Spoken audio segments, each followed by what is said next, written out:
Hello everyone, I hope you're all having a great week. My name is Drew, the host of Never Behind. So on my previous video, I have edited the part of Elon Musk's interview focusing on the topics where he shared his thoughts and insights on Tesla and its future and also the self-driving platform. For those that are Tesla shareholders or interested in buying Tesla shares in the future, I personally think that summary video of Tesla would be very helpful. So if you might have about 10 minutes, I highly recommend that you check out that video. Now, since the interview went on for about an hour and a half, additional to his thoughts on Tesla, I also thought that Elon's insights and concerns on artificial intelligence was very insightful and was very surprised on how rapidly the AI space was actually growing. He shares his thoughts on why he co-founded OpenAI with Sam Altman and what it had to do with Google's co-founder Larry Page, and also his major concerns on what he thinks happened when Sam Altman got fired from OpenAI. So with that, let's see what Elon had to say about the upcoming artificial intelligence revolution. Now before getting into the interview, I just wanted to share that Moomoo is having a great promotion, giving out 15 free stocks, which I think no one should miss. So if you're interested in receiving the 15 free stocks, make sure you click the link in the description below. I have also started a Discord that is 100% free and have great experienced investors regarding stocks, options, swing trading, chart analysis, and also cryptocurrencies, sharing their ideas and opportunities for investments every day. So if you're interested in being a part of the community, please click the link Discord in the description below.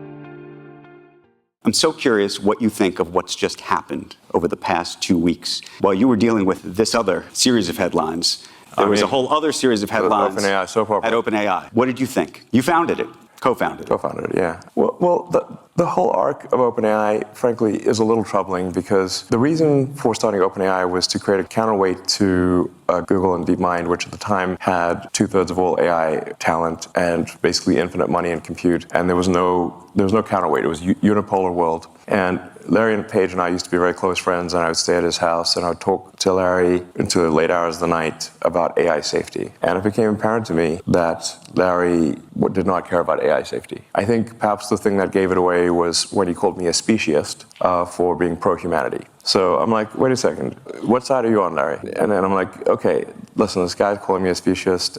He doesn't care about AI safety. We've got to have some counterpoint here because this seems like we could be, this is no good. So OpenAI was actually started, and it was meant to be open source. I named it OpenAI after open source. It is in fact closed source, super closed. It should be renamed super closed source for maximum profit AI. So, because this is what it actually is. It's gone from an open source foundation to suddenly it's like a $90 billion for-profit corporation with closed source. So I don't know how you go from here to there, but that seems like I don't know how you get, I don't know, is this legal? That's legal? So as you saw Sam Altman get ousted by somebody you know, Ilya, and Ilya was a friend of yours. Yes. You brought him there.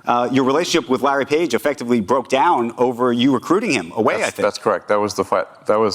Larry refused to be friends with me after I recruited Ilya. And so here's Ilya apparently saying something is very wrong. I think we should be concerned about this because I think Ilya actually has a strong moral compass. You know, he really sweats it over questions of what is right. And if Ilya felt strongly enough to want to fire Sam, well, I think the world should know what was that reason. Have you talked to him? I've reached out, but he doesn't want to talk to anyone. Have you talked to other people behind the scenes as this is all happening? I've talked to a lot of people. I've not found anyone who knows why.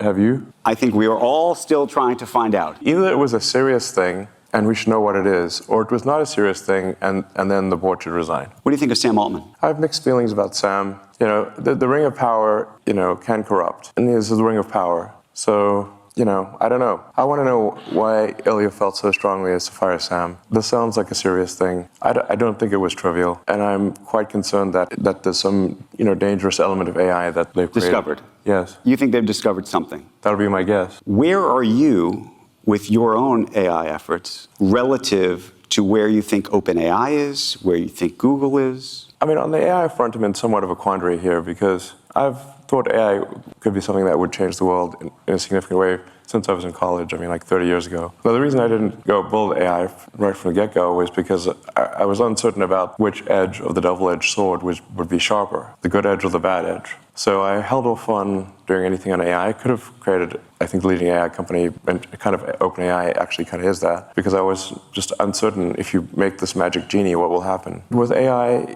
you've got the magic genie problem. You may think you want a magic genie, but once that genie's out of the bottle, it's hard to say what happens. How far are we away from that genie being out of the bottle, you think? We think it's already out. I mean, the genie is certainly poking its head out. The AGI, the idea of artificial general intelligence, given what you now are working on yourself, and you know how easy or hard it is to train, to create the inferences, to create the weights. I hope I'm not getting too far in the weeds of just how this works, but those are the basics behind the software end of this. I think it's coming pretty fast, you know. There's that you famously have admitted to overstating how quickly things will happen, but how quickly do you think this will happen? If you say smarter than the smartest human at anything, Yep. It may not be then quite smarter than all humans, all machine-augmented humans, you know, because people have got computers and stuff. There's a higher bar.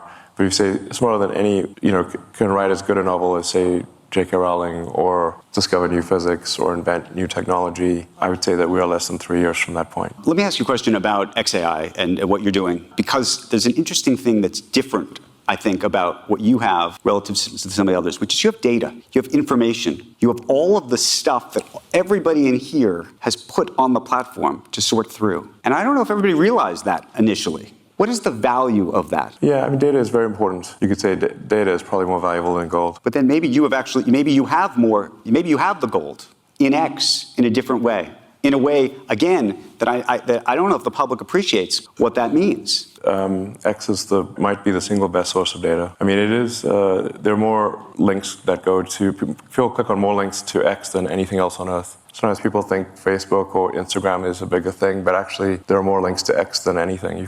There's public information, you can Google it. So it is where you would find what is happening right now on Earth at any given point in time. The whole OpenAI drama played out, in fact, on the X platform. So Google certainly has a massive amount of data, so does Microsoft, but it is one of the best sources of data. Can I ask you an interesting IP issue, which I think is actually something I can say as somebody who's in the creator business and journalistic business and whatnot, where I care about copyright. One of the things about training on data has been this idea that you're not going to train, or that these things are not being trained on people's copyrighted information. Historically, that's been the concept. Yeah, that's a huge lie. Say that again? Well, these AIs are all trained on copyrighted data, obviously. So you think it's a lie when OpenAI says that this is not, none of these guys say they're training on copyrighted data? Oh, that's a lie. It's a lie, Yeah, straight up. It's a straight up lie. So then, obviously, it's been trained on copyrighted data. Okay, so let me ask you a second question, which is all of the people who have been uploading articles, the best quotes from different articles,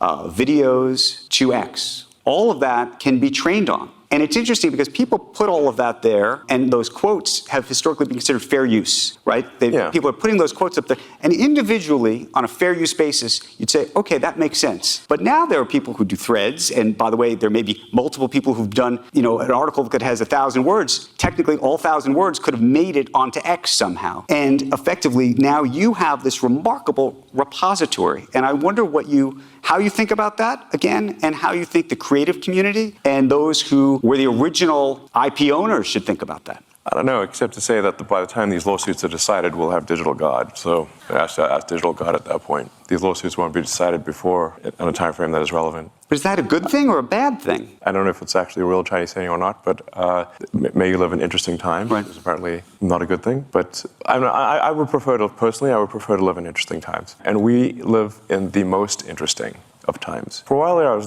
really getting demotivated and losing sleep over the threat of AI danger. And then I finally sort of became fatalistic about it and said, well, even if I knew annihilation was certain, would I choose to be alive at that time or not? And I said I probably would choose to be alive at that time because it's the most interesting thing, even if there's nothing I could do about it. So then basically sort of a fatalistic resignation helped me sleep at night because I was having trouble sleeping at night because of AI danger. Now, what to do about it? I mean, I've been the biggest, the one banging the drum the hardest, by far the longest, one of the longest for AI danger. And these regulatory things that are happening, the single biggest reason they're happening is because of me. Do you think they're ever going to get their arms around it? We talked to the vice president this afternoon. She said she wants to regulate it. People have been trying to regulate social media for years and have done nothing effectively.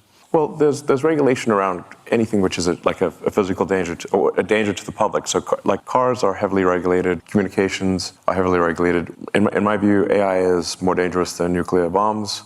And we regulate nuclear bombs. You can't just go make a nuclear bomb in your backyard. I think we should have some kind of regulation with AI.